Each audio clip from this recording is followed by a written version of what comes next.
Assalamualaikum warahmatullahi wabarakatuh. Selamat siang, salam sejahtera bagi kita semua.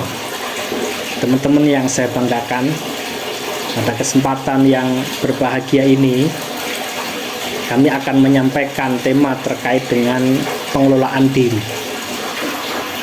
Penting bagi kita semuanya, teman-teman semua di usia yang masih sangat muda, transisi dari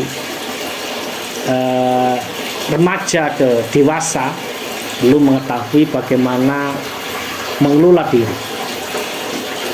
Pengelolaan diri ini bisa diartikan sebagai upaya individu untuk melakukan perencanaan dan pemusatan perhatian serta evaluasi terhadap aktivitas yang dilakukan. Pengelolaan diri yang dilakukan individu akan memberikan kekuatan psikologis yang positif untuk memberikan arah pada individu dalam mengambil keputusan dan menentukan pilihan, serta menetapkan cara yang efektif untuk mencapai tujuan yang ingin dicapai. Oleh karena itu, di dalam pengelolaan diri ada beberapa aspek pengelolaan diri. Yang pertama adalah kesadaran diri. Orang yang mampu memahami akan konsep diri, mampu menilai dirinya dalam menjalankan peranan hidup baik dalam keluarga, dalam lingkungan sosial, tanpa merasa lebih atau kurang terhadap kemampuan dan bersikap terhadap orang lain. Konsep diri seseorang bukan sesuatu yang langsung jadi, namun diperoleh melalui pendidikan, pengalaman, dan pengaruh lingkungan. Maka yang akan membuat diri kita berkembang tidak serta-merta pendidikan yang kita dapatkan di kampus, tapi pengalaman hidup, pengaruh lingkungan itu juga akan menentukan terkait dengan kehidupan kita yang akan datang.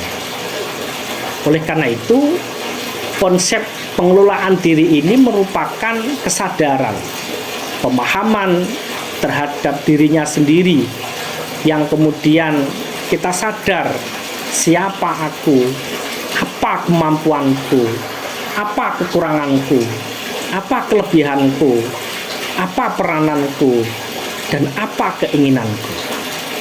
Kita harus tahu apa yang menjadi potensi, apa yang menjadi kelebihan kita, apa yang menjadi kekurangan kita, sehingga dari sinilah kemudian kita bisa memaksimalkan pengelolaan kita itu dengan baik dan benar.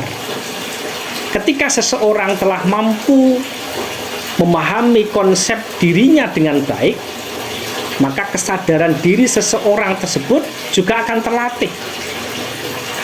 Kesadaran diri ini merupakan pokok yang penting guna menunjukkan kejelasan dan pemahaman tentang perilaku.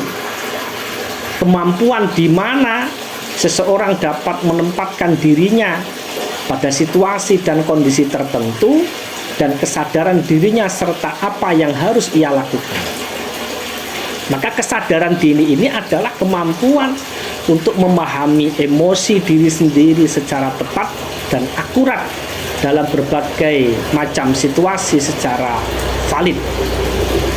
Bagaimana reaksi emosi diri di saat menghadapi suatu peristiwa yang memancing emosi, marah, kecewa, dan lain sebagainya, sehingga seseorang dapat memahami respon emosi dirinya sendiri dari segi positif maupun negatif. Sehingga orang yang memiliki kesadaran diri maka memiliki sikap positif dalam menjalani kehidupan. Dia akan selalu memiliki pikiran positif, positive thinking di dalam menilai sebuah fenomena kehidupan, betapapun buruknya fenomena tersebut di mata orang lain.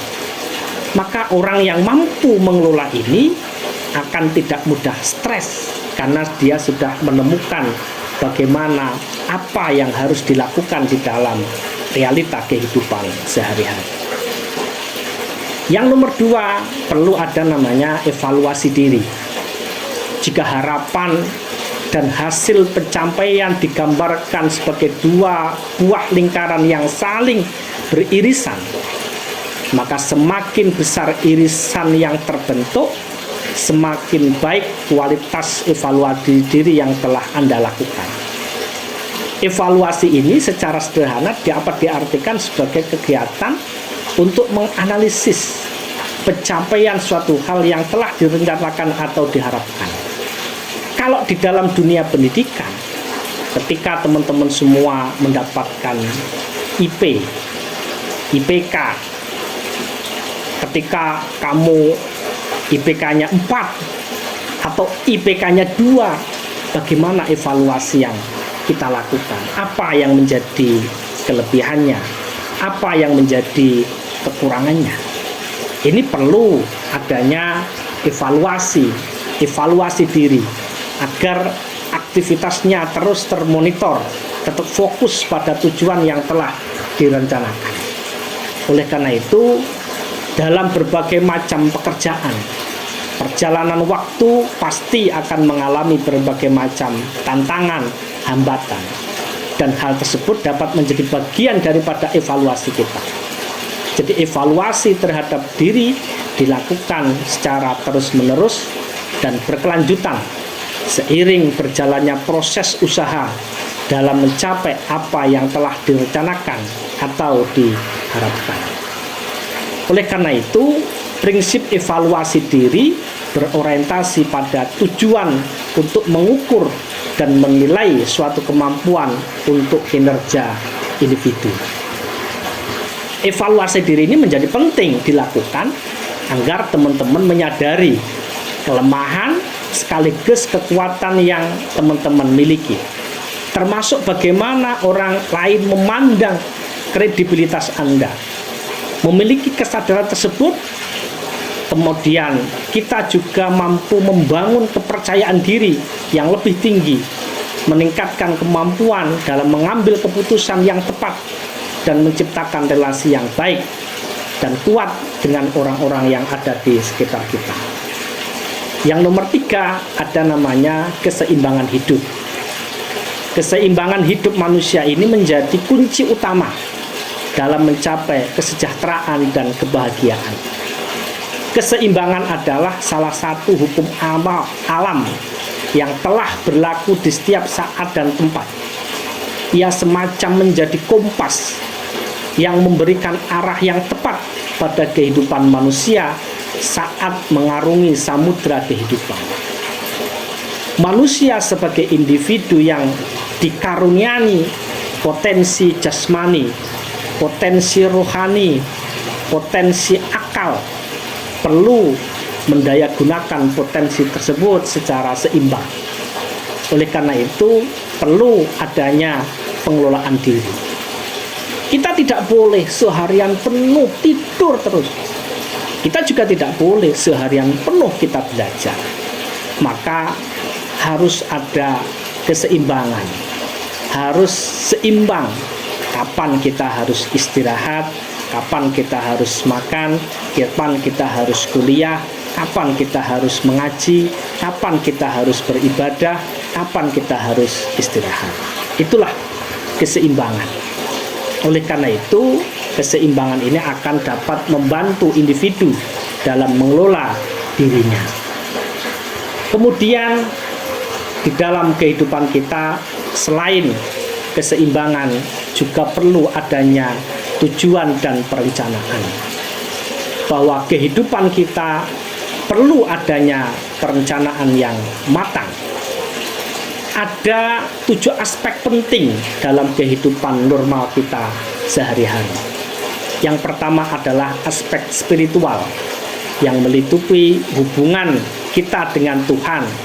Kita harus toleransi, murah hati, dan lain sebagainya.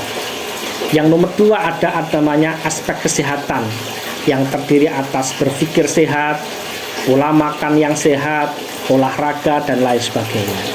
Yang nomor 3 adalah aspek kepribadian yang terdiri atas percaya diri, pengembangan diri, penghargaan diri, dan citra diri.